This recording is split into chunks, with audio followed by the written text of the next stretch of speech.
Clarice had come out of nowhere. She had no place in their world or in Peter's life. At least that's how Joanie saw it.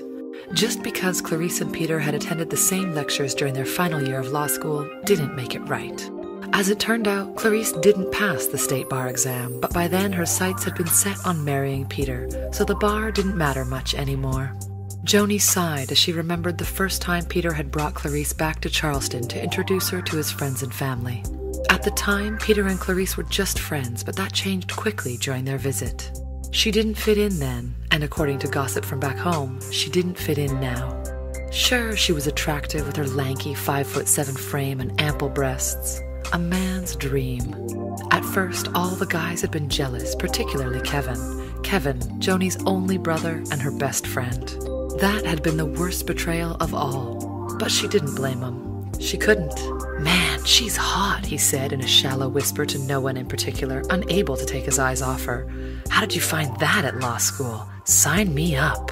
"Kevin," Joanie groaned, elbowing him in the ribs. "Aw, come on, Joanie. It's a guy thing. Get over it." But she didn't, and neither did he. Clarice had treated Joanie with underhanded cruelty from the get-go. Was it because Clarice had always sensed the special closeness Joanie and Peter shared, a closeness Clarice couldn't touch?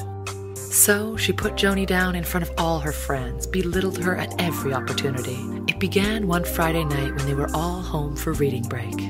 Peter brought Clarice to Joe's Bar and Grill so they could all get to know her better. Perhaps Clarice had had too much to drink, which is never a good way to make a first impression, or perhaps it was because Kevin was directing most of the conversation to her. Looking back, Joanie thought, it had been a ridiculously juvenile discussion, but it wasn't so much the discussion as it was the subtlety of the innuendos.